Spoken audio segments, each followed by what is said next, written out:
لوگ ہیں اللہ والے؟ تو نبی پاک فرماتے ہیں قرآن پڑھنے والے کہ یہی لوگ اللہ والے اور خواص میں شامل ہیں، خاص لوگوں میں شامل ہیں، اللہ والے ہیں جو قرآن پڑھنے والے ہیں۔ اب سوچو کہ ہم قرآن کتنا پڑھتے ہیں۔ اب چند سورتوں کی فضیلت بھی سن لو۔ بندہ کہ یار پورا قرآن پڑھنے میں تو ٹائم لگے گا، پورا ہی پڑھنا ہے، لیکن جب موقع ملے تو میں کچھ آپ کو خاص صورتیں بتا دیتا ہوں جس کی برکتیں سنتے جاؤ۔ پیارے آقا علیہ الصلوۃ والسلام فرماتے ہیں اپنے گھروں کو قبرستان مت بناؤ، بے شک جس گھر میں سورہ بقرہ پڑھی جاتی ہے شیطان اس گھر سے بھاگ جاتا۔ جب موقع 2.5 پارے 2.25 پارے اگر صحیح پڑھنا آئے تو 1 گھنٹے میں ہو جاتی ہے سورہ بقرہ، 1 گھنٹہ نہیں ہے۔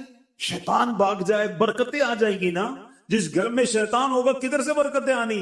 تو سورہ بقرہ اپنے گھر میں پڑھیں، جب مہینے میں 1 بار پڑھ لے، روز کا آدھا پارہ پڑھیں تو 4 دن میں 5 دن میں سورہ بقرہ ختم ہو جائے گی۔ پڑھنے والے تو بنے نا۔ سنیے سورہ کہف کی کیا فضیلت ہے۔ پیارے آقا علیہ الصلوۃ والسلام فرماتے ہیں جو سورہ کہف کی پہلی 10 آیتیں یاد کر لے دجال سے محفوظ رہے گا۔ صرف 10 آیتیں۔ ایک اور جگہ نبی پاک نے فرمایا جو سورہ کہف کی آخری 10 آیتیں یاد کر لے دجال سے محفوظ رہے گا۔ اور سبحان اللہ، اب جمعے کے دن سورہ کہف پڑھے اس کی الگ فضیلت ہے۔ سورہ یاسین کا سرت سے پڑھا کریں۔ پیارے آقا فرماتے ہیں بے شک ہر چیز کا دل ہے اور قرآن کا دل سورہ یاسین ہے۔ جو 1 مرتبہ سورہ یاسین پڑھے گا اس کے لیے 10 مرتبہ قرآن پڑھنے کا ثواب لکھا جائے گا۔ اللہ کی رحمت تو دیکھو، سورہ یاسین 12-10 منٹ میں پوری ہو جاتی ہے، 10 قرآن کا ثواب۔ ہم سے گھنٹوں ٹی وی دکھوا لو، ہم سے گھنٹوں فون پہ بات کروا لو، 10 منٹ سورہ یاسین کے لیے ٹائم نہیں نکلتا۔ کتنی دوری ہے قرآن سے، سوچئے۔ سورہ دخان یہ بھی تقریباً 3 صفوں کی سورت ہے، بہت جلدی پوری ہو جاتی ہے۔ فضیلت سنو، پیارے آقا علیہ الصلوۃ والسلام نے فرمایا ترمذی کی حدیث جو کسی رات میں سورہ دخان پڑھے گا تو صبح ہونے تک 70,000 فرشتے اس کے لیے دعائے مغفرت کرتے رہے۔ ہم ایک امام صاحب سے دعا کرا کے بڑے خوش ہوتے ہیں، فلاں مولانا صاحب آئے تھے میں نے ان سے دعا کرائی، بڑی اچھی بات ہے، بزرگوں سے کرانی چاہیے۔ مگر اس بندے کی خوش قسمتی کے کیا کہنے کہ 70,000 فرشتے ساری رات اس کے لیے دعا کر رہے ہیں۔ پڑھ لیجئے سورہ دخان، کتنی دیر لگتی ہے سورہ دخان پڑھنے میں؟ سبحان اللہ۔ سورہ ملک یہ مدنی انعام بھی ہے، روزانہ رات کو جو سورہ ملک پڑھتے ہیں انہیں مبارک ہو۔ دعوت اسلامی کے مدرسۃ المدینہ بالغان میں بھی پڑھ کر سنائی جاتی ہے۔ نبی پاک علیہ الصلوۃ والسلام نے فرمایا بے شک قرآن میں 30 آیتوں پر مشتمل ایک سورت ہے جو اپنے قاری کے لیے شفاعت کرتی رہے گی یہاں تک کہ اس کی مغفرت کر دی جائے گی۔ یہ تبارک الذی بیدہ الملک ہے، 30 آیتوں والی سورت ہے، چند منٹ لگتے ہیں۔ اے میرے میٹھے اسلامی بھائیوں، میں نے مختصر وقت میں آپ کو کچھ قرآن پاک کے فضائل بیان کیے ہیں، کچھ اہمیت اجاگر کرنے کی کوشش کی ہے۔ سورہ اخلاص کتنی مختصر سورت ہے، اللہ کی رحمت دیکھو ہم پر کتنا برسنا چاہتی ہے۔ پیارے آقا علیہ الصلوۃ والسلام نے فرمایا، مسلم شریف کی حدیث ہے، آقا فرماتے تم میں سے کوئی شخص رات میں 1/3 قرآن کیوں نہیں پڑھتا، 1/3 قرآن کیوں نہیں پڑھتا؟ صحابہ کرام نے عرض کیا حضور کوئی شخص 1/3 قرآن، 1/3 قرآن رات میں کیسے پڑھ سکتا؟ نبی پاک علیہ الصلوۃ والسلام نے فرمایا قل هو اللہ احد 1/3 قرآن کے برابر ہے۔ گویا کوئی 3 بار سورہ اخلاص پڑھ لے پورے قرآن کا ثواب عطا، اور کمال کا وظیفہ ہے۔ مگر ہم غلطی یہ کرتے ہیں کہ ہم اتنے مبارک وظیفے کو کثرت سے نہیں پڑھتے۔ آج بہت خوبصورت ایک روایت سنانے جا رہا ہوں۔ نبی پاک علیہ الصلوۃ والسلام کے صحابہ، بعض صحابہ نے فرمایا کہ جس مجلس میں، جس محفل میں، جس اجتماع میں سرور کائنات صلی اللہ تعالی علیہ وسلم پر درود پاک پڑھا جاتا ہے اس مجلس سے ایک نہایت پاکیزہ خوشبو مہکتی ہے۔ ہم نارملی خوشبو لگاتے وقت کیا پلان کرتے ہیں کہ ایسی خوشبو ہو کہ تھوڑا دور تک جائے۔ عطر والے کو کہتے ہیں نا یار ذرا لانگ لاسٹنگ دینا، ایسا عطر پرفیوم دینا جو دیر تک رہے اور دور تک مہکے۔ آؤ میں بتاتا ہوں درود پڑھنے والوں، جب تم درود پڑھتے ہو تو خوشبو کدھر تک جاتی ہے؟ صحابہ کہتے ہیں جب کسی مجلس میں، کسی محفل میں درود پڑھا جاتا تو اس درود کی مہک آسمانوں تک جاتی ہے، اور وہاں اللہ کے فرشتے اس خوشبو کو جب محسوس کرتے ہیں تو کہتے ہیں زمین پر کسی مجلس میں ہو نہ ہو کہیں آقا کے دیوانے جمع ہو کر نبی پاک پر درود و سلام کا نذرانہ پیش کر رہے ہیں۔ یعنی یہاں ہم درود پڑھے، وہاں فرشتوں کو پتہ چل جاتا ہے کہ کہیں درود پڑھا جا رہا ہے جس کی یہ مہک ہے، اس کی یہ خوشبو ہے جو آسمانوں تک پہنچ رہی ہے۔ اللہ اکبر۔ نبی پاک علیہ الصلوۃ والسلام ایسے، ان کا ذکر اتنا مہکا، ان کی بات کرے تو خوشبو نکلے، تو خود نبی پاک علیہ الصلوۃ والسلام کی خوشبو کا عالم کیا ہوگا۔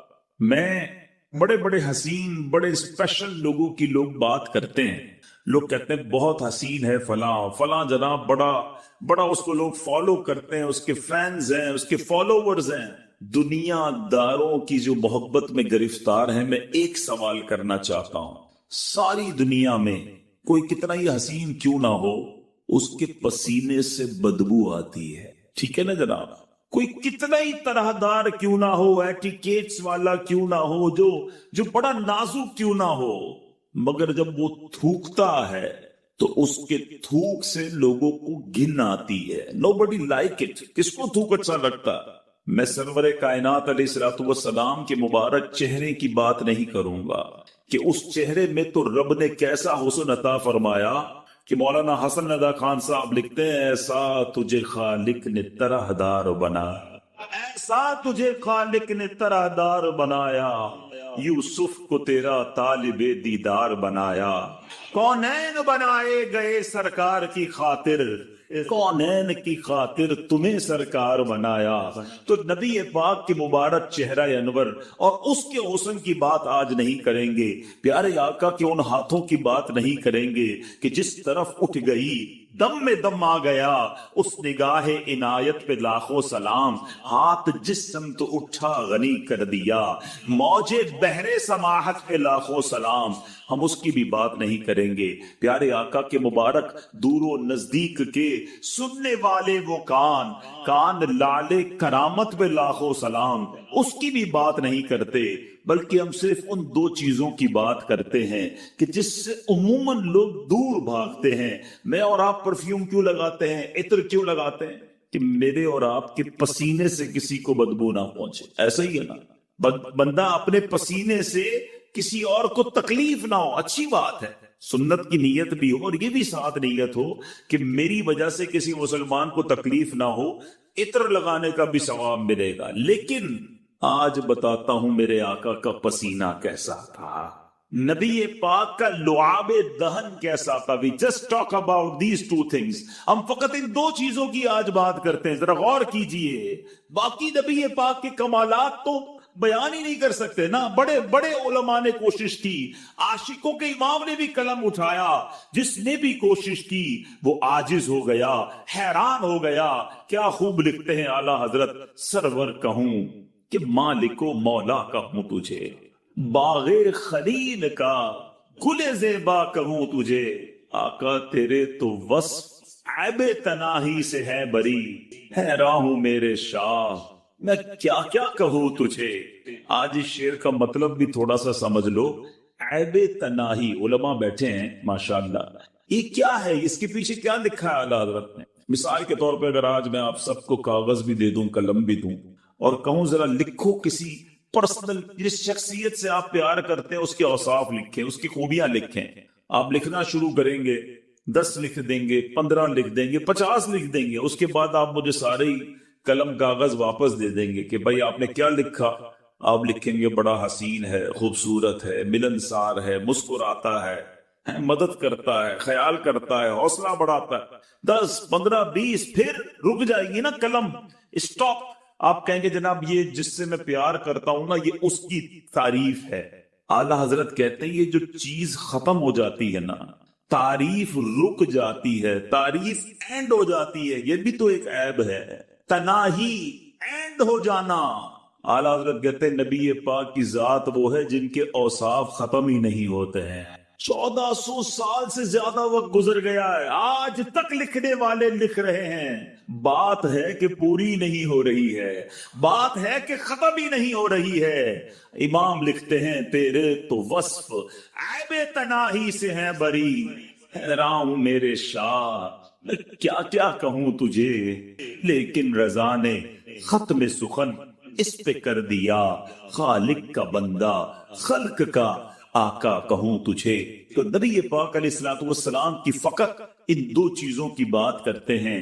آپ نے ذکر مصطفیٰ درود پاک کے بارے میں سنا نا کہ آقا کا ذکر کرو تو آسمان تک خوشبو جاتی ہے، کیوں نہ خوشبو جائے؟ نبی پاک خود کتنے مہکے مہکے، اللہ اکبر۔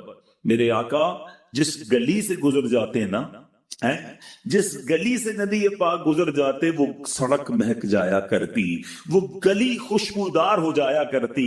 صحابہ کرام کو جب نبی پاک کو تلاش کرنا ہوتا کسی سے پوچھتے نہ تھے کہ نبی پاک کہاں گئے ہیں، سڑک کے کنارے کھڑے ہوتے، خوشبو بتا دیتی کہ آقا گزر کر گئے ہیں۔ اور اسی بات کو بریلی کے تاجدار نے، امام عشق و محبت نے کیا خوبصورت انداز میں لکھا، فرماتے کیا مہکتے ہیں مہکنے والے، لگا لو خوشبوئیں جتنی لگانی ہے، مہکنے والوں سنو کیا مہکتے ہیں مہکنے والے، بو پہ چلتے ہیں بھٹکنے والے ہیں، امبر زمین۔ اعلیٰ حضرت کہتے ہیں بتاؤں نبی پاک جس سڑک سے جس گلی سے گزرتے وہ گلی پہچانی کیسی جاتی؟ کہتے ہیں امبر زمین، ابیر ہوا، مشک تر غبار۔ آقا جس گلی سے گزرتے زمین امبر کی ہو جاتی، ہوا ابیر ہو جاتی، غبار جو تھا مٹی جو ہے وہ مشک جیسی ہو جاتی۔ امبر زمین، ابیر ہوا، مشک تر غبار، ادنا سی یہ شناخت تیری جو ہے وہ۔ ایک صحابی آئے نبی پاک علیہ الصلوۃ والسلام کی بارگاہ میں، کہا حضور بچی کی شادی ہے اور خوشبو درکار ہے۔ پیارے آقا علیہ الصلوۃ والسلام نے فرمایا کل آنا، ایک کھلے منہ والی شیشی لانا، ساتھ ایک لکڑی کا ٹکڑا بھی لے آنا۔ صحابی دوسرے دن پہنچ گئے، نبی پاک علیہ الصلوۃ والسلام نے انہی صحابی کے سامنے، دیکھو یہ عشق کا امتحان دیکھو، انہی صحابی کے سامنے اپنے مبارک ہاتھوں سے پسینہ نکالنا شروع کی اور اس شیشی کے اندر بھرنا شروع کیا۔ مانگا عطر ہے اور دیا پسینہ جا رہا ہے، مگر صحابی کا بلیف دیکھو، یقین دیکھو، عرض نہیں کیا کہ حضور بچی کی شادی ہے، عطر چاہیے، آپ پسینہ دے رہے ہیں۔ پیارے آقا نے جب شیشی بھر گئی فرمایا اپنی بیٹی کو کہنا جب خوشبو کی ضرورت ہو اس لکڑی کے ٹکڑے سے اس عطر کو، اس پسینے کو اپنے جسم پر لگا لیا کریں۔ صحابی بیٹی کے پاس لے کر کے، دلہن ہے، میری اسلامی بہنیں سوچیں، عشق دیکھو، آج دلہن کے نخرے ہی ختم نہیں ہوتے، باپ قرضے میں چلا جائے اس کی فرمائشیں ختم نہیں ہوتی ہیں۔ وہ بھی ایک دلہن تھی کہ باپ سے خوشبو مانگا تھا اور نبی پاک کا وہ پسینہ دے کر آئے۔ فرما بردار بیٹی نے کوئی اعتراض نہ کیا کہ بابا جان آج تو شادی کا دن ہے، خوشبو درکار ہے۔ اگر نبی پاک نے اپنا پسینہ بھیجا ہے تو یہی کمال ہوگا، یہی بہتر ہوگا۔ اس دلہن نے پسینہ لگانا شروع کیا۔ آج میں اور آپ عطر لگائیں دوسرے کمرے میں خوشبو نہیں جاتی۔ آؤ بتاؤں میرے آقا کے پسینے نے کیا کمال کیا۔ علماء موجود ہیں، حدیث کی کتابوں میں یہ الفاظ ہیں کہ جیسے ہی اس دلہن نے پسینہ ملا پورے مدینے میں اس کی خوشبو پھیلنا شروع ہو گئی۔ وہ جو گھر ہے جس گھر میں وہ دلہن رہتی تھی، وہ صحابی رہتے تھے، محلے کے اندر بیت المطیبین، خوشبوؤں والے گھر کے نام سے مشہور ہو گیا۔ اللہ اکبر، میرے آقا کا ایسا معجزہ ہو، اعلیٰ حضرت کا قلم کیسے خاموش رہ سکتا ہے؟ عاشقوں کے امام لکھتے ہیں واللہ جو مل جائے میرے گل کا پسینہ، واللہ جو مل جائے میرے گل کا پسینہ، مانگے نہ کبھی عطر نہ پھر چاہے دلہن پھول۔ ارے آقا کا پسینہ مل جائے تو نہ دلہن کو پھول چاہیے نہ دلہن کو جناب عطر چاہیے۔ اب یہ تمام باتیں سنتے ہیں نا تو ایمان تازہ ہو جاتا ہے کہ کیا منظر ہوتا ہوگا۔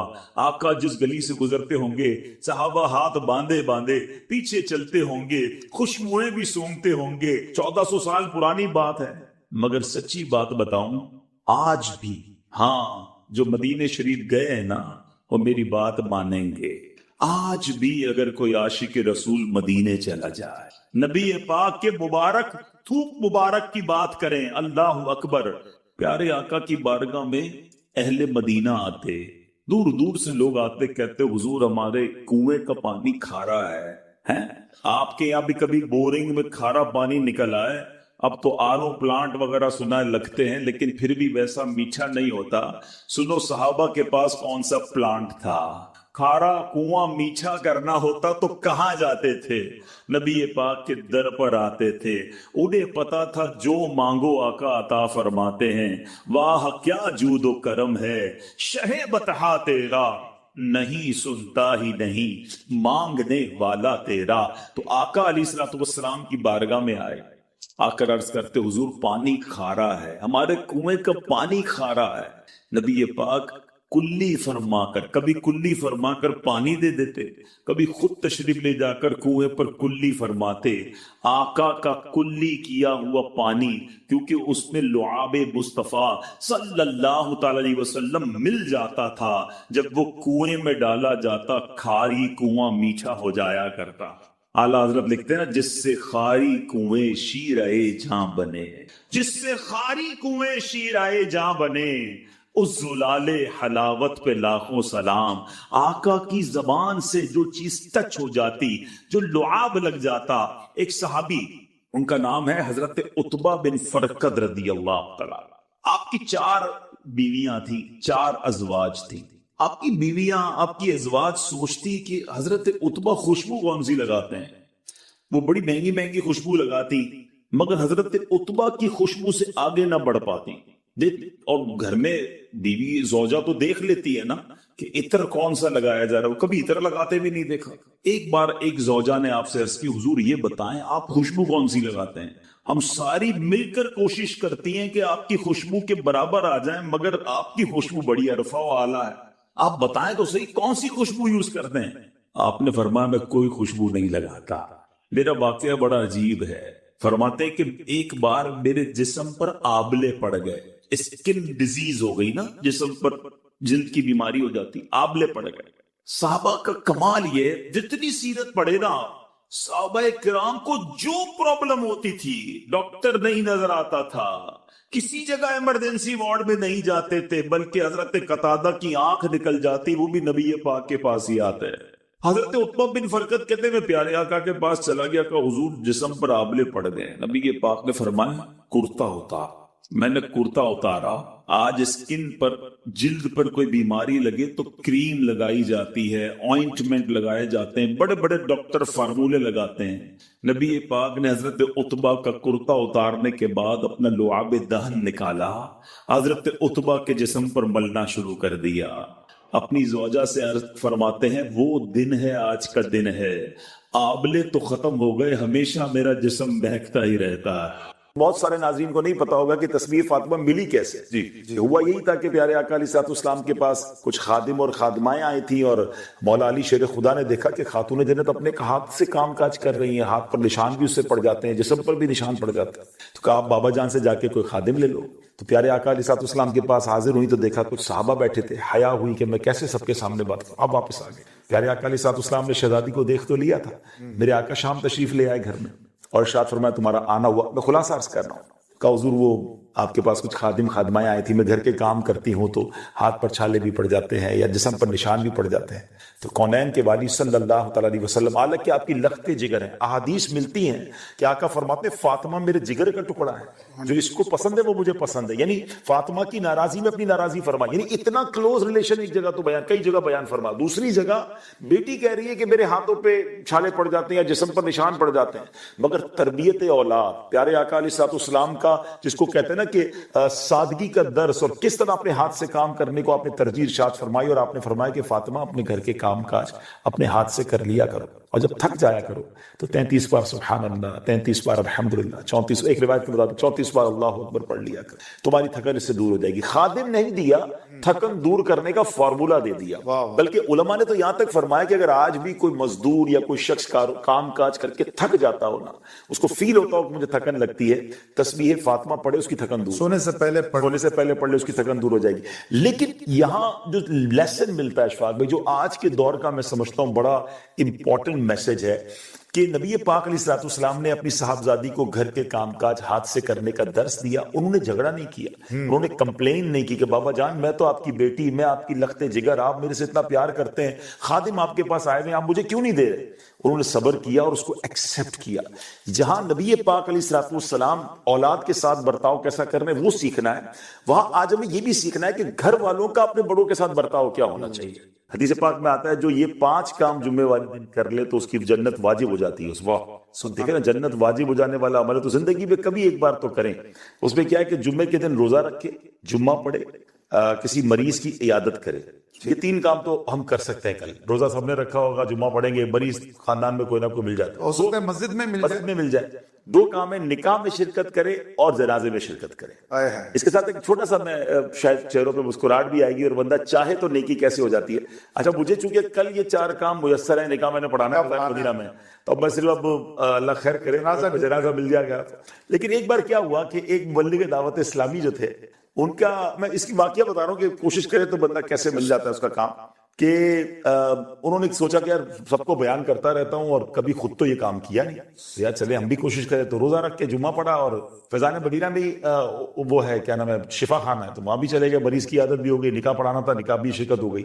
اب انہوں نے کئی دوستوں کو میسج کیا کہ یار کہیں سے کوئی جنازے کی اطلاع ہو تو مجھے بتائیں. ویسے نارملی میسج آ رہے ہوتے ہیں, تو 4:45 بجے یا 4:50 پہ ان کو میسج آتا ہے کہ بھئی فیضان مدینہ کے قریب تھے وہ, کہ خارا در کے قریب ایک جگہ ہے اور وہاں عصر کے بعد جنازہ ہے. ان میں بیٹھ چلو میں پہنچتا ہوں. یہ وہاں پہنچے, وہ گلیوں کے اندر مسجد, وہاں جب پہنچے تو اب چونکہ وہ مدنی چینل کے مبلغ بھی تھے تو علاقے والے حیران کہ یہ بھائی یہاں کہاں سے آ گیا. اچھا وہ پہنچے تو نماز عصر ختم ہو چکی تھی, جنازہ باہر رکھا تھا. جب مسجد والے باہر آ رہے تھے تو انہوں نے کہا چلو میں جنازہ پڑھ لوں, نماز عصر بعد میں پڑھ لوں گا. تو مسجد والوں نے کہا نہیں, نماز جنازہ آپ نہیں پڑھانی, تو انہوں نے نماز جنازہ بھی پڑھا دی. اب جو میں بات بتانا چاہ رہا ہوں کہ نیت اچھی تھی الحمدللہ ماشاءاللہ. تو ہوا کیا, جب جنازے سے فارغ ہوئے نا, تو ایک نوجوان اس مبلغ دعوت اسلامی کے پاس آ کر کہتا ہے کہ آپ اس علاقے میں یا جنازہ پڑھنے کیسے آ گئے. انہوں نے کہا بس وہ کچھ اور بات ہے, آپ چھوڑیں. بولا نہیں ایسے نہیں ہے, آپ کو بھیجا گیا ہے. بولا کیوں؟ کہہ رہا ہے یہ میری نانی کا یا پتہ نہیں پھوپھی کا بتائیے, ان کا جنازہ تھا, اور یہ دن میں 15-16 گھنٹے مدنی چینل دیکھتی تھی, اور ان کی یہ وصیت تھی کہ میرا جنازہ مدنی چینل والے پڑھائیں گے. اللہ, یہ آپ کیسے آئے ہیں, کہاں سے آئے ہیں؟ تو وہ مبلغ بھی حیران, وہ بھی حیران. اللہ کے راز ہوتے ہیں, پتہ نہیں کس کو کہاں کیسے بھیج دیا جاتا ہے. لیکن میں یہ کہنا چاہ رہا ہوں کہ اس طرح کی, جیسے ہم صحابہ میں بھی سنتے ہیں نا کہ نیکیوں کا موقع ڈھونڈتے تھے, لیکن بہرحال اللہ پاک سب کو خیر سے رکھے. ہم جنازہ کی تمنا نہیں کر رہے, لیکن جنازے آلریڈی ہوتے ہیں. جس طرح اگر ہم تلاش کرنا چاہیں تو خوشی ہوگی نا کہ اب جنازہ پڑھنے کی تو ثواب ہے نا. کچھ لوگ کہتے ہیں یار یہ 5 چیزیں کہاں پوری کریں. میں نے کہا میں یہ اناؤنس کر دیتا ہوں, جمعے کے دن جو یہ 5 کام کر لے اس کو 5 لاکھ ملیں گے. اب دیکھیں کیسے پورے نہیں ہوتے. کل رات سے بیٹھ جائیں گے یار, کہاں مریض ملے گا, کہاں نکاح ملے گا, ڈھونڈ کے رہیں. مسجدوں میں اعلان شروع ہو جائیں گے کہ بھائی کہاں نکاح بتا دیں, اگر جیسی کوئی جنازے کا اعلان.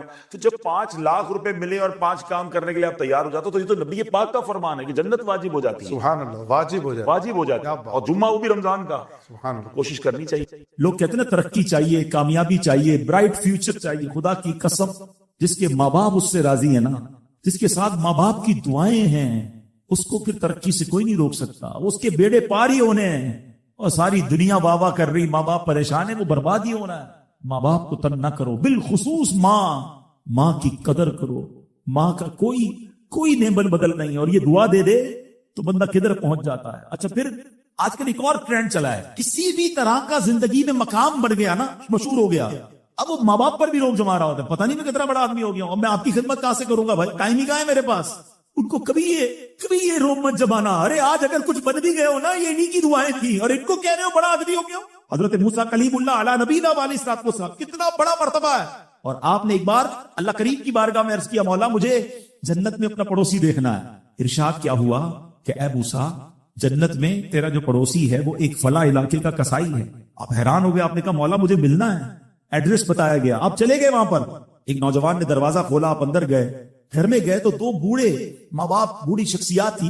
انہوں نے حضرت موسیٰ کو دیکھا, آپ کی رسالت کی گواہی دی, اور دونوں دنیا سے چلے گئے. وہ نوجوان کسی کام سے گیا, واپس آیا, اپنے دونوں والدین کو دیکھا کہ دونوں کا انتقال ہو گیا ہے. تو کہا ہو نہ ہو آپ حضرت موسیٰ علیہ الصلوۃ والسلام. حضرت موسیٰ نے کہا میں نے تو نہیں بتایا کہ میں کون ہوں, تمہیں کیسے پتا چلا؟ کہا میرے ماں باپ روزانہ دعا کرتے تھے کہ یا اللہ اس وقت تک موت نہ دینا جب تک حضرت موسیٰ کا دیدار نہ کرنا. آپ ہمارے گھر آئے ہیں، آپ کو انہوں نے دیکھا ہے، یہ چلے گئے دنیا سے، آپ ہی حضرت موسیٰ۔ حضرت موسیٰ نے فرمایا بتاؤ کچھ اور بھی دعا کرتے تھے؟ کہاں، میں اپنے بوڑھے ماں باپ کیونکہ چبا نہیں سکتے تھے، روز ان کو دیوالے چبا چبا کر کھلاتا تھا، اور جب بھی کھانا کھلاتا تھا نا میری ماں دعا کرتی تھی یا اللہ میرے بیٹے کو جنت میں موسیٰ کا پڑوسی بنا دے۔ حضرت موسیٰ کہتے بیٹا تیری ماں کی دعا قبول ہو گئی ہے، تو ہی جنت میں میرا پڑوسی ہے۔ یہ ہے ماں کی دعا، اور یہ وہ دعا ہے جو بن مانگے مل رہی ہے، جو ماں کے دل سے نکل رہی ہے۔ آؤ میں بتاؤں کچھ بڑے آدمی، واقعی جس کو کہتے ہیں بڑا آدمی کون ہوتا ہے؟ امام اعظم ابو حنیفہ رضی اللہ تعالیٰ سے بڑا تو کوئی نہیں نا، کتنے بڑے وقت کے امام ہے، مگر آپ کی والدہ ایک مسجد کے امام صاحب سے انسپائر تھی، مقرر تھے، وہ اچھے بیان کرتے تھے۔ آپ کو وہ کہتی کہ جاؤ وہ امام صاحب سے مسئلہ پوچھ کے آؤ، خود مفتی اعظم ہیں، امام ہے کروڑوں حنفیوں کے۔ ماں کو یہ نہیں کہا کہ ماں پتہ نہیں میں کتنا بڑا مفتی ہوں، تم مجھے مسجد کے امام کے پاس بھیج رہی ہو۔ آج تو یہ ڈائریکٹ جواب دے دیتے ہیں نا، مجھے پتہ نہیں میں کون ہوں، مجھ سے بحث کر رہی ہو، اتنی کتابیں پڑھی، ماں تم نے تو پڑھا ہی کچھ نہیں، ابو جان آپ کو دنیا کا کیا پتا، مجھے پتا ہے۔ سنو امام اعظم، یہ ایسے نہیں بنتے بڑے لوگ۔ ماں کو کہتے ٹھیک ہے ماں، مسجد کے امام کے پاس جاتے، اس مقرر کے پاس جاتے، وہ کہتا حضور آپ مجھ سے مسئلہ پوچھنے آئے، آپ دنیا کو مسئلے بتاتے ہیں۔ کیا کروں، ماں نے بھیجا ہے کہ حضور جو آپ بتا رہے ہیں مجھے آپ ہی مسئلے کا جواب بتا دیں، وہی میری طرف سے ماں کو بھی بتا دیں۔ ایک بار ماں نے کہا کہ میں خود جا کر پوچھوں گی، پھر بھی امام اعظم نے منع نہیں کیا۔ اچھا کئی میل کا سفر تھا، امام ابو یوسف کہتے ہیں ہم نے خود دیکھا کوفہ کی گلیوں میں کہ امام اعظم اس خچر یا اس سواری کے لگام تھامے ہوئے ہیں، ماں اس پر سوار ہے اور وہ بازار میں اسے لے کے جا رہے ہیں۔ ماں کو یہ نہیں کہا کہ ماں تم مجھے تکلیف دے رہی ہو، وہ میرا شاگردوں کا بھی شاگرد ہے، اس کو کیا پتا جو مجھے پتا ہے۔ اللہ اکبر، ماں جاتی ہیں، مسئلہ پوچھتی ہیں، واپس آتی ہیں، امام اعظم ماں کو کچھ نہیں کہتے۔ یہ ہوتا ہے ماں کی فرما برداری۔ آج دیکھو دنیا ان کے گن گا رہی ہے۔ سیدنا بایزید بستامی رضی اللہ تعالیٰ عنہ کتنا بڑا نام ہے، اولیاء کے سردار ہیں، دیکھو ماں کی خدمت کیسی کرتے تھے۔ اب کی والدہ نے سردیوں کی رات کی، سخت سردی کی رات، اب سے پانی مانگا، حضرت بایزید بستامی ماں کے پاس پیالہ لے کر گئے تو ماں سو گئی تھی، ماں کے سرہانے پیالہ لے کر کھڑے، رات بھر کھڑے رہے سخت سردی میں۔ پانی تھوڑا سا آپ کی انگلیوں پر گرا تو وہ پانی برف بن چکا تھا۔ ماں کی آنکھ کھلی، دیکھا بایزید بستامی بستر کے کنارے کھڑے ہیں۔ کہا بیٹا کیوں کھڑے ہو؟ کہا ماں آپ نے رات پانی مانگا تھا نا، اس لیے کھڑا رہا کہ نہ جانے کب آنکھ کھل جائے۔ اب جب پانی دینے کے لیے پیالہ الگ کیا نا تو وہ برف چمڑی سے چپک چکی تھی، تو جب وہ برف الگ ہوئی نا ہاتھ سے خون نکلنے لگا۔ حضرت بایزید بستامی رحمت اللہ تعالی کی ماں نے جب یہ دیکھا نا کہ بیٹا ساری رات کھڑا رہا اور اب اس کا ہاتھ بھی لہو لہان ہو گیا، حضرت بایزید بستامی کی ماں نے پتا اس رات کیا دعا دی؟ کہتی یا اللہ میں اس سے راضی ہوں، تو بھی اس سے راضی ہو جا۔ دیکھو کیا مقام ملا، اولیاء کرام کے سردار بن گئے۔ یہ وہ دعائیں ہیں جو دل سے نکلتی ہیں۔ ماں باپ کی خدمت ایسی کرو، اب کہو نا کہ دل سے دعا نکلے، جب وہ دعا نکلے گی نا پھر وہ کام بننے آپ سوچ نہیں سکتے۔ کیا خوبصورت دین ہے ہمارا، ہم نے اپنے بچے کو دین کی طرف نہیں لگایا۔ اگر ہم بچے کو دین کی طرف لگا دیتے، دین اس کو ہماری خدمت کی طرف لگا دیتے۔ ہم بچے کو قرآن و حدیث سکھاتے، قرآن و حدیث اس کو ہماری خدمت سکھا دیتی۔ ہم آج ادھر تکلیف اٹھا رہے ہیں، اس کی ایک وجہ یہ بھی ہے کہ بچہ ہم نے دین سے دور کر دیا۔ اگر آپ چاہتے ہیں کہ آپ کے بڑھاپے کا سہارا آپ کے بچے بنے، آپ کے مرنے کے بعد بھی آپ کے لیے صدقہ جاریہ بنے، تو آپ نے اپنے بچوں کو دین کی طرف لانا۔ کچھ اولادیں وہ ہیں جن کی ماں باپ نے تربیت ایسی کی، ہم نہیں چاہتے، وہ خود رابطہ کر رہے ہوتے ہیں کہ ماں کا انتقال ہو گیا، یار کچھ کنواں کھدوانا ہے، کوئی مسجد بنانی ہے، کوئی مدرسے میں میری ماں کے لیے مجھے کچھ کرنا ہے۔ کیوں؟ ماں نے تربیت ایسی کی، والد نے تربیت ایسی کی، انہیں ماحول ایسا دیا کہ ماں باپ کے مرتے ہی انہیں فکر ہو گئی کہ میری ماں قبر میں اکیلی ہے، میرا والد قبر میں اکیلا ہے، اس نے روز مجھے کھانا کھلایا تھا، آج میں روز اسے ثواب پہنچانے کا کوئی انتظام کروں۔ یہ اس بچے کے دل میں خیال کیسے آیا؟ کیونکہ اللہ نے اسے اچھا ماحول عطا کیا، ماں باپ نے اس کو اس ماحول کی طرف بڑھایا۔ تو میں یہاں والدین سے گزارش کروں گا کہ خدارا اپنے بچوں کی ایسی تربیت کرو کہ بڑھاپے میں بھی تمہارا ساتھ دیں اور مرنے کے بعد بھی تمہارے لیے صدقہ جاریہ کا باعث بن جائیں۔ آپ کے بچے آپ کے قدموں میں رہیں گے اگر آپ نے بچوں کو دیندار بنا دیا۔ اللہ کرے یہ فارمولہ سمجھ آ جائے نا، ہم سمجھتے بچہ میری بات مانے، میری کیوں نہیں مانتا؟ ارے پہلے سے اللہ رسول کی بات منانے والا بنا دو، یہ تمہاری بھی ماننے والا بن جائے گا۔ کیونکہ جب یہ جائے گا نا دین کی طرف، اسے قرآن ماں باپ کی طرف بھیجے گا، اسے حدیث ماں باپ کی طرف بھیجے گی، اسے علماء کرام ماں باپ کی طرف بھیجے گے، ہم اس راستے پر بھیج دیں جہاں سے یہ بچہ مجھے واپس مل جائے۔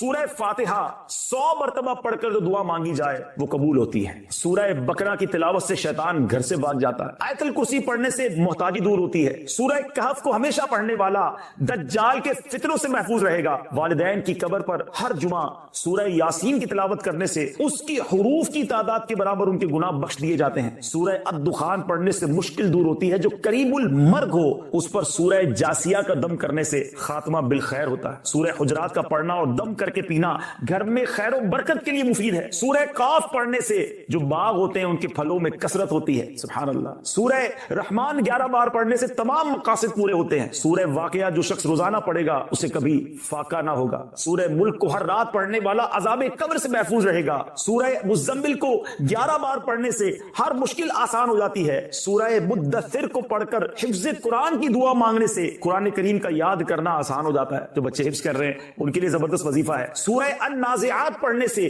جان کنی کی تکلیف نہیں ہوگی. سورہ دحا پڑھنے سے بھاگا ہوا آدمی واپس آ جائے گا. سورہ علم نشرح کو جس مال پر پڑھ دیا جائے اس پہ خوب برکت ہوتی ہے. سورہ تین والتین والزیتون جو ہے 3 مرتبہ پڑھنے سے اخلاق و کردار بہتر ہوتے ہیں. سورہ علق میں جوڑوں کے درد کا علاج ہے. سورہ قدر جو صبح و شام پڑھے اللہ عز و جل اس کی عزت بڑھا دے گا. سورہ بینہ برس اور یرکان کا علاج ہے. جس آدمی یا جانور کو نظر لگی ہو اس پر سورہ عادیات کا دم مفید ہے. سورہ قاریہ پڑھنے سے بلاؤں سے حفاظت رہتی ہے. سورہ تکاثر کو 300 بار پڑھنے سے جلد قرض ادا ہو جاتا ہے. کئی لوگ کہتے ہیں جناب قرض بہت ہے چلے قرآن کا وظیفہ لے لیں. الہاکم التکاثر یہ جو سورت ہے 300 بار پڑھنے سے بہت جلد قرض اتر جاتا ہے. سورہ عصر پڑھنے سے غم دور ہو جاتا ہے. سورہ ہمزہ اور سورہ فیل دشمن کے شر سے حفاظت کے لیے اور سورہ قریش جان کی حفاظت کے لیے بڑی مجرب ہے. بڑا کمال کا وظیفہ ہے. سورہ ماعون بڑی مشکل کے وقت میں پڑھنا بہت مفید ہے. سورہ کوثر کی تلاوت سے بے اولاد صاحب اولاد ہو جاتا ہے. کئی بے اولاد بھی وظائف مانگ رہے ہوتے ہیں. سورہ کافرون 1/4 قرآن کے برابر ہے. سورہ زلزال نصف قرآن کے برابر ہے. سورہ اخلاص 1/3 قرآن کے برابر ہے. اور سورہ فلق اور سورہ ناس سے جن اور شیطان اور حاسدوں کے شر سے حفاظت رہتی ہے. پھر کیوں نہ ہم قرآن سے دوستی کر لیں, کیوں نہ قرآن کو اپنا ورد بنا لیں. اللہ چاہتا ہے کہ یہ بندہ اس رینک تک پہنچ جائے. اللہ اس پر آزمائش بھیجتا ہے تاکہ میرا بندہ صبر کر لے تو اس کو وہ مرتبہ عطا ہو جائے. ہائے ہائے, یعنی آزمائش مجھ پر میرے رینک بلند کرنے, میرے درجے بلند کرنے آئی, اور ہائے میری بے صبری کہ میں نے وہ سب ثواب ضائع کر نہ کریں. میرے پیارے اسلامی مشکلیں آتی ہیں. اچھا پھر پتہ ہے پرابلم کیا ہے؟ ہمارا ایک اور بڑا ایشو ہے. ہم کسی کو مسکراتا دیکھتے ہیں, کسی کو اچھے کپڑے دیکھ لیتے ہیں, کسی کی بڑی گاڑیاں دیکھ لیتے ہیں, کسی کا بڑا گھر دیکھ لیتے ہیں, ہمیں لگتا ہے یار یہ کتنا مزے میں یار, میں یہ اکیلا پریشان ہوں. یہ آپ کی بھول ہے. ایک بات یاد رکھیے گا, زندگی کی گاڑی مسائل کے پہیوں پر ہی چلتی ہے. امیر کے مسئلے اور ہیں, غریب کے مسئلے اور ہیں. شہرت جس کو ملی ہے نا اس کے پرابلمز اور ہیں, جو غیر معروف ہے اس کے پرابلم اور ہے. زمانے میں ہر کسی کو کچھ نہ کچھ ایشو ضرور ہے. یہ نہ سمجھے کہ یار یہ اتنا مسکرا رہا ہے, کیا پتہ اس مسکراہٹ کے پیچھے کتنے دکھ چھپائے بیٹھا ہے. اب یقین کریں, بلیو کریں, ایسا نہیں ہے کہ سب لوگ 100% خوشحال ہیں. پرابلم سب کے ساتھ ہوتے ہیں. میں کیا کیا بتاؤں آپ کو, ہمارے پاس تو لوگ دعائیں کروانے آتے ہیں نا, ایسی پرابلم بتاتے ہیں کہ پیروں سے زمین نکل جاتی ہے. بعض اوقات ہم اتنے بڑے گھر میں جاتے ہیں, اس کی گاڑیاں کروڑوں روپے کی کھڑی ہیں, ان سے ملاقات ہوئی, وہ کہتے ہیں حضرت آپ سے الگ سے دعا کروانی ہے. جب وہ بیچارہ اپنا مسئلہ بتاتا ہے نا, ہمیں لگتا ہے یار ہمارا تو غم ہی کچھ نہیں ہے. کتنی بڑی آزمائش سے گزر رہا, کتنی بڑی پرابلم سے گزر رہا. میں آج کی آپ کو مثال دیتا ہوں. ایک ہمارے بہت اچھے بھائی تھے, آج سے کچھ عرصہ پہلے انہوں نے ہمیں ایک ماشاءاللہ پراپرٹی دعوت اسلامی کے لیے بچیوں کے مدرسے کے لیے دی, اور اس کے چند دنوں بعد ان کا وصال ہو گیا. ان کو بیچاروں کو کینسر تھا.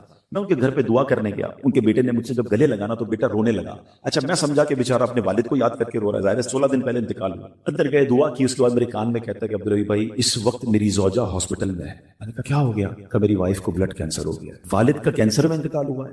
اللہ نے بڑا نوازا ہے ان کو, جیولرز ہیں. لیکن میں یقین کریں, میں آپ کو سچ بتا رہا ہوں, میں گاڑی میں بیٹھ کے میں بھی رونے لگا, کیونکہ وہ بندہ جب مجھے چھوڑنے آیا نا پھر میرے گلے لگ کے رو رہا تھا. میں سوچنے لگا یار کتنا دکھ ہے لوگوں کو, اللہ نے کتنی بڑی ہم پر مہربانیاں کی ہیں.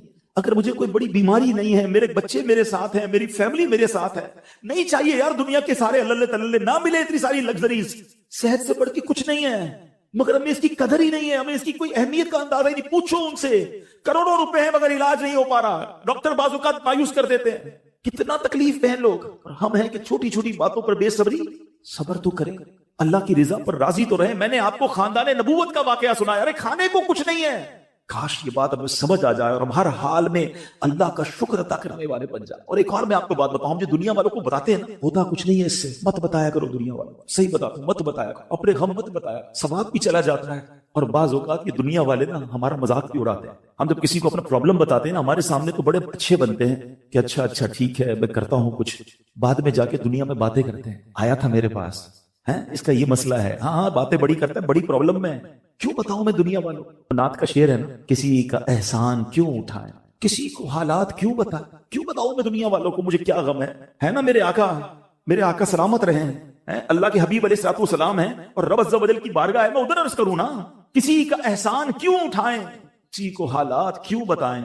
آقا تم ہی سے مانگیں گے تم ہی دو گے, تمہارے در سے ہی لو لگی ہے. ہاں اللہ رسول کی بارگاہ میں عرض کیا, ادھر آنسو بہاؤ, نہ بتاؤ دنیا والوں. ایک اور کمال کا شعر ہے کہ دنیا والے تو درد دیتے, دنیا والے تو درد دیتے ہیں, زخمی دل کی دوا مدینہ ہے. تو جب دنیا والوں نے کوئی ہمارا بھلا کرنا بھی نہیں نا ان کے ہاتھ میں ہے, شفا دینے والی ذات میرے رب کی, برکت دینے والی ذات میرے رب کی, تو اللہ سے ہی باتیں کرو نا. تو آج سے یہ ذہن بنا لے میرے پیارے اسلامی بھائی, مشکل آنی ہے تو صبر کے ساتھ وہ وقت گزارنا ہے, اللہ کی رضا پر راضی رہنا ہے. وہ بڑا کریم ہے, وہ اپنے غیب کے خزانوں سے آپ کو عطا فرمائے. توجہ بیان کی طرف رکھیے گا. اور اب آتے ہیں اس پورے واقعے سے ایک اور خوبصورت بات جو ہمیں سیکھنے کو ملی, اور وہ بات کیا ہے کہ نبی پاک کے خاندان کی سخاوت کیسی تھی. مولا علی شیر خدا کے پاس صرف 6 درم تھے, آپ نے وہ سب کے سب دے دیے. مگر آج حال یہ ہے کہ لوگ اپنی زکوٰۃ ادا نہیں کرتے. آج زکوٰۃ لوگوں کو بھاری پڑنے لگ گئی ہے. جب کیلکولیٹ کرتے ہیں کہ جناب کروڑوں روپے زکوٰۃ, تو اس کے بعد ان کو بھاری لگتی ہے.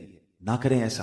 یہ زکوٰۃ مال کا میل ہے, اور اگر یہ مال کا میل آپ کے مال سے جدا نہ ہوا تو یہ آپ کے مال کو بھی میلا کر دے گا. ایک بات یاد رکھیے گا, سرکار دو عالم صلی اللہ تعالی علیہ وسلم کا یہ فرمان ہے, اپنی زکوٰۃ ادا کر کے اپنے مال کو مضبوط قلعوں میں قید کر لو. اگر میں اور آپ چاہتے ہیں نا کہ میری آپ کی پراپرٹی سیکیور رہے, ہمارے مال و اسباب سیکیور رہے, تو حدیث پاک میں تو فارمولا موجود ہے کہ اپنے مال کو زکوٰۃ دے کر مضبوط قلعوں میں قید کر لو. کہ یہاں زکوٰۃ دینے کے لیے تیار نہیں, لوگ لمسم نکال دیتے ہیں, کیلکولیٹ نہیں کرتے. یاد رکھیے یہ مال ہی عذاب بن جائے گا اگر آپ زکوٰۃ پوری ادا نہیں کرتے. اگر ہمارے پاکستان میں سارے سرمایہ دار کچھ نہ کریں, اپنی زکوٰۃ پوری ادا کر دیں, سارے زمیندار اپنی زکوٰۃ پوری ادا کر دیں, آپ اپنی آنکھوں سے دیکھیں گے کہ غربت کتنی جلدی ختم ہوتی چلی جا رہی ہے. میں نے ایک بار کیلکولیشن کی, ذرا سنیے گا. پاکستان زرعی ملک ہے, ٹھیک ہے, اور اس کی زراعت کی جو کیلکولیشن ہے وہ انٹرنیٹ پر موجود ہے. You can search your self. آپ چیک کر لیں کہ 2023 میں پاکستان کی ٹاپ 20 کراپس کون سی ہوئی ہیں. آپ انٹرنیٹ پر خود ڈھونڈ لیں, آپ کے سامنے اس کراپ کی کیلکولیشن بھی آ جائے گی کہ اتنے ملین ٹن, اتنے جناب کروڑ کیجی جو ہے وہ گندم ہوا, تو کاٹن ہوا, تو فروٹس ہوئے, تو شوگر ہوئی. پاکستان کو اللہ نے بڑا نوازا. شریعت کا حکم کیا ہے, جس اللہ رسول کی ہم بات کر رہے ہیں, جس اسلام کو ہم نے قبول کیا ہے, شریعت کا حکم یہ ہے کہ اگر آپ کی فصل اگتی ہے تو اس فصل میں اگر بارش کا پانی ہے اور آپ اپنا پانی پرچیز نہیں کر رہے اور صرف بارش سے آپ کی فصل اگ رہی ہے, تو جتنی فصل ہوگی 10%, اسے کیا کہتے ہیں 10ویں حصے کو, وہ آپ نے نکال دینا ہے اللہ کی راہ میں. وہ غریبوں کا حق ہے, وہ زکوٰۃ ہے زمین کی. اور اگر آپ پانی ٹیوب ویل وغیرہ سے لیتے ہیں, پیسوں سے خریدتے ہیں, تو 5%. آپ بلیو کریں, میں بیٹھا کیلکولیٹر لے کر کہ پاکستان کی ٹاپ 10 کراپس کتنی ہوتی ہیں, اس کی مالیت کتنی ہے, اس کی ویلیو کتنی ہے, وہ میں نے بنائی اور اس کا 5% لگایا جو دینا ہی دینا ہے. آپ یقین کریں وہ بھی خربوں روپے میں بن گیا. یہ خربوں روپے کہاں ہیں اگر ہم زکوٰۃ دیتے تو کتنے غریبوں کا بھلا ہو جاتا, کتنے گھر خوشحال ہو جاتے. اچھا یہ تو صرف زمین کی زکوٰۃ ہے, پراپرٹیز کی زکوٰۃ, اربوں خربوں روپے کے لوگ مالک ہیں. مگر جب کیلکولیٹر چلاتے ہیں نا, اوئے ہوئے ہوئے زکوٰۃ جناب 10 کروڑ روپے بن جائے گی, تو پھر بھاری لگتی ہے. اللہ کے بندے, اللہ نے 4 ارب دی ہیں تو 10 کروڑ زکوٰۃ ہے نا, تو ٹینشن کائے کی ہے, شکر ادا کرو. اللہ نے دینے والا بنایا, مانگنے والا نہیں بنایا. مگر آج زکوٰۃ بھاری پڑ گئی ہے. آپ کو پتا ہے قارون کیوں دھسایا گیا تھا؟ قارون یہ حضرت موسیٰ کا کزن تھا, یہ تورات کا عالم تھا اور بڑا عالم دین تھا. مگر جب حضرت موسیٰ نے اس کو زکوٰۃ کا حکم دیا نا, اس کے پاس کتنے پیسے تھے کہ قرآن کہتا ہے اس کی خزانوں کی چابیاں ایک جماعت لے کر چلتی تھی. خزانے نہیں, صرف کیز آف دا ٹریجر, اتنا خزانہ تھا. مگر کیا ہوا یہ کہ جب حضرت موسیٰ نے اس کو کہا, اس زمانے پتہ زکوٰۃ کتنی تھی؟ ابھی تو 100 پہ 2.5 ہے نا, 1000 پہ 1. آپ نے فرمایا ہر 1000 پر 1 تم نے زکوٰۃ دینی ہے. اس نے کیلکولیٹ کیا تو بہت بنتے تھے. حضرت موسیٰ کے خلاف ہو گیا, زکوٰۃ کا انکار کیا, اپنے خزانوں کے ساتھ زمین میں دھسا دیا گیا. پلیز خدا کے واسطے اس آواز کو سب مل کر آگے بڑھائیں. میں تو یہ سمجھتا ہوں جس طرح ہم نماز کی بات کرتے ہیں کہ نماز پڑھو, زکوٰۃ دیں, بے شک کسی کو بھی دیں, جو حقدار ہے اس کو دیں, مگر زکوٰۃ پوری دیں. پاکستان خوشحال ہو جائے گا, غریبوں کا بھلا ہو جائے گا. لیکن زکات جس کی ہزاروں لاکھوں میں شاید وہ نکال دیتا ہے, مگر جب زکات کروڑوں میں ہو رہی ہے تو لوگوں کے دلوں پر بوجھ بنتی جا رہی ہے. اس کو بوجھ نہ بننے دینا. میں ایک دعا کرتا ہوں آج, اگر آپ کو لگے تو آپ بھی آمین کہہ دینا. اپنے لیے تو میں کئی بار یہ دعا کرتا ہوں کہ یا اللہ مجھے وہ مال نہ دینا جس کی زکات مجھ پر بھاری ہو جائے. اہو آمین. یا اللہ وہ مال دینا کہ میں خوش دلی سے تیری راہ میں زکات. اچھا یہ بھی بڑا ایشو ہے, پیسے نکلتے ہیں تو بھاری بڑے پڑتے ہیں. اللہ فرماتا ہے تم اس وقت تک بھلائی کو نہیں پہنچ سکتے جب تک اپنی پیاری چیز راہ خدا میں خرچ نہ کرو. آپ بہترین خرچ کرو نا, اللہ آپ کو اس سے زیادہ عطا فرمائے گا. اچھا جب بھی کیلکولیٹر, دیکھیں کچھ چیزیں کیلکولیٹر سے کیلکولیٹ ہوتی ہیں, مگر اللہ کی راہ میں جو خرچ کرنے والا معاملہ ہے نا وہ رحمت کے کیلکولیٹر سے کیلکولیٹ ہوتا ہے. وہ میرے اور آپ کے کیلکولیٹر سے کیلکولیٹ نہیں ہوگا. آپ حساب کریں گے کہ یار مولانا صاحب کہہ رہے ہیں اللہ کی راہ میں خرچ کرنے سے مال کم نہیں ہوتا, کروڑ روپے ہیں 2.5 لاکھ زکات دوں گا تو 97.5 بچ گئے, تو کم ہو گئے. آپ اس کو کہیں نوٹ کر لیجئے, اگلے سال آپ کروڑ روپے کی زکات نہیں دے رہے ہوں گے, آپ اس سے زیادہ کی زکات دے رہے ہوں گے. یہ کیسے؟ جو بھی زکات دیتا ہے آپ اس کو پوچھ لیجئے, ہر سال اس کی زکات بڑھتی ہے. کیوں بڑھتی ہے بھائی؟ زکات تو کم ہو, پیسے کم ہونے چاہیے تھے. نہیں جناب, یہ میرے نبی علیہ الصلوۃ والسلام کا وعدہ ہے. ویسے تو میرے آقا جو فرمائے حق ہے, مگر اس حدیث میں اللہ کے رسول علیہ الصلوۃ والسلام نے قسم اٹھائی. آپ فرماتے ہیں میں قسم کھا کر کہتا ہوں اللہ کی راہ میں خرچ کرنے سے مال کم نہیں ہوتا. پھر تو لاک کر دو نا,